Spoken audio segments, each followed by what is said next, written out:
আপনার প্রিয় Android mobile use করার সময় যদি অনেক স্লো কাজ করে তাহলে এই ভিডিওটি আপনার জন্য খুবই স্পেশাল হতে চলেছে। কারণ ভিডিওতে আমি আপনাকে এমন কিছু টিপস দেব যেগুলো সঠিকভাবে মেনে আপনি যদি মোবাইল ব্যবহার করতে পারেন তাহলে আপনার মোবাইল অনেক ফাস্ট কাজ করবে। আশা করি ভিডিওটি জন্য লাস্ট পর্যন্ত কন্টিনিউ করে আপনার মোবাইলকে ফাস্ট করে তুলবেন।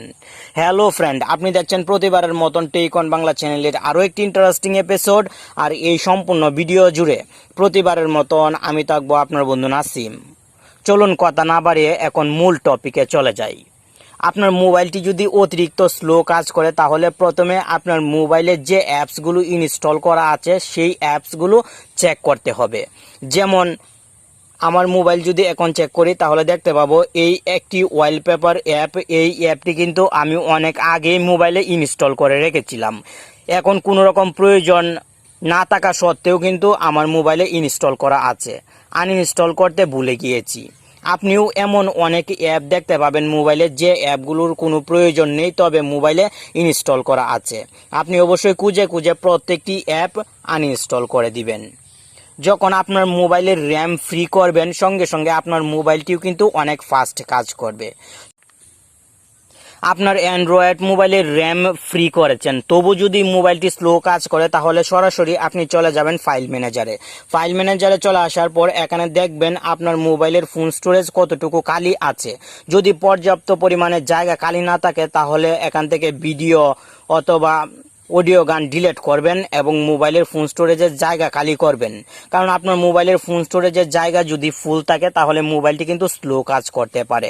মোবাইলের ফোন স্টোরেজ যদি 50 জিবির উপরে হয়ে থাকে তাহলে সবসময় চেষ্টা করবেন এক্সট্রা মেমোরি কার্ড ব্যবহার না করার। আপনি যদি এক্সট্রা মেমোরি মোবাইলে লুট করেন তাহলে মোবাইলটি কিন্তু স্লো কাজ করবে। প্র্যাকটিক্যালি এটি আমি দেখেছি, আপনি অবশ্যই দেখতে পারেন, ট্রাই করে ভালো ফল পাবেন।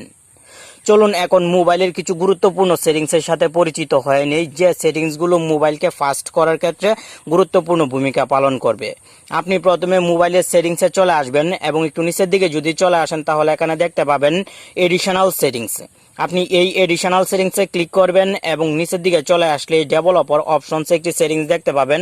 আপনি এই ডেভেলপার অপশনস সেটিংসে ক্লিক করবেন। ডেভেলপার অপশনসে চলে আসার পর আপনি যদি নিচের দিকে চলে আসেন তাহলে এখানে অ্যাপস একটি অপশন দেখতে পাবেন এবং নিচে যদি লক্ষ্য করেন তাহলে ব্যাকগ্রাউন্ড প্রসেস লিমিট একটি সেটিংস শো হবে। আপনি এই সেটিংসে ক্লিক করবেন এবং এখান থেকে এট মোস্ট 2 প্রসেসে ক্লিক করে দিবেন। এখানে যদি 4 প্রসেস দেওয়া থাকে অথবা স্ট্যান্ডার্ড লিমিট দেওয়া থাকে তাহলে অবশ্যই চেঞ্জ করে এট মোস্ট 2 প্রসেসে দিয়ে দিবেন। তাহলে আপনার মোবাইলের ব্যাকগ্রাউন্ডে অতিরিক্ত পরিমাণের অ্যাপ রানিং অবস্থায় থাকতে পারবে না। আর আপনার মোবাইলের ব্যাকগ্রাউন্ডে যদি অতিরিক্ত পরিমাণের অ্যাপ রানিং অবস্থায় না থাকতে পারে তাহলে স্বাভাবিকভাবে মোবাইলটি অনেক ফাস্ট কাজ করবে। মোবাইলের র্যামের উপর এক্সট্রা প্রেসার পড়বে না। এখন আপনি পুনরায় চলে যাবেন মোবাইলের সেটিংসে এবং এডিশনাল সেটিংসে ক্লিক করে ডেভেলপার অপশনসে চলে আসবেন। আপনি যদি লক্ষ্য করেন তাহলে 3টি অ্যানিমেশন স্কেল দেখতে পাবেন। আপনি প্রত্যেকটি অ্যানিমেশন স্কেলে ক্লিক করবেন এবং অ্যানিমেশন অফ করে দিবেন। এই সেটিংসটি আপনার মোবাইলকে অনেক বেশি ফাস্ট কাজ করতে সাহায্য করবে।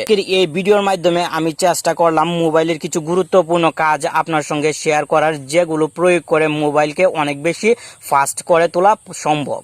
আজকের ভিডিওটি আপনার কাছে কেমন লাগলো কমেন্ট বক্সে জানিয়ে দিবেন। ভালো থাকুন, সুস্থ থাকুন। আপনার সাথে আবার দেখা হবে নতুন আরও একটি ভিডিওতে। আল্লাহ হাফেজ।